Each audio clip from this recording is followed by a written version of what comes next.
On a parlé de plusieurs choses, mais principalement, le ministre nous a fait part de son projet, de sa proposition de réunir les confessions religieuses dans la prière le 9 février pour prier pour le FARDC et aussi organiser une quête en faveur de nos militaires.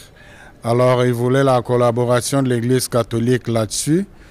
Et là, je lui ai fait savoir que c'est notre mission comme Église de prier. La situation de l'Est, nous en sommes conscients. La situation sécuritaire, la situation humanitaire est catastrophique. Même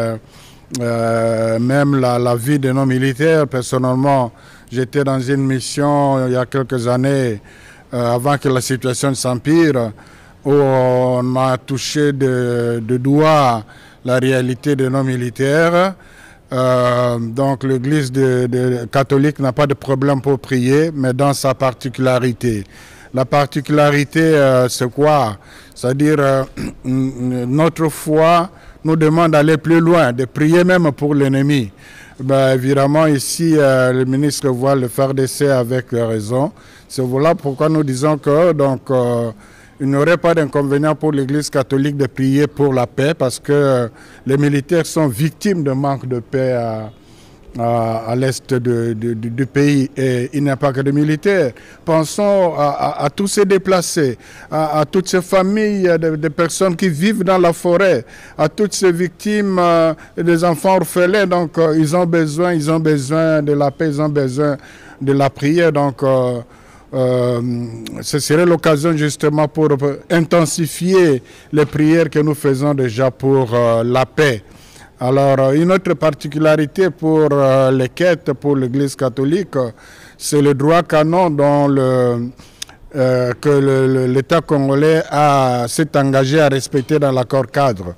Dans le droit canon, le canon 1254 précise les finalités des offrandes, notamment pour destinées au culte, destinées aux ministres, destinées à l'apostolat, mais aussi destiné aux œuvres caritatives. Donc c'est dans cette perspective-là, bien sûr que les militaires ont aussi besoin de la charité, leur famille, et tout comme les autres aussi. Donc c'est dans le respect de notre doctrine, de notre foi, du droit canon, que nous pourrons répondre à cette initiative. Que la guerre ne se gagne pas par la prière. Ben, chacun doit, pour reprendre l'expression du chef de l'État, chacun doit jouer sa partition.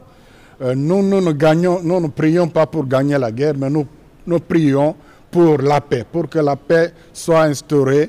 Et la paix, d'ailleurs, c'est la fin de la guerre. C'est dans ce sens-là, peut-être. La paix, c'est que les gens se convertissent, parce que pour qu'il y ait guerre, il faut que les gens prennent des armes.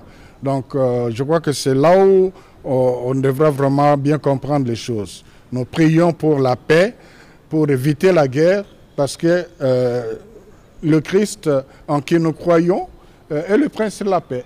La position de l'Église par rapport à la guerre en l'Est. Je ne sais pas qu'est-ce que vous entendez par la position.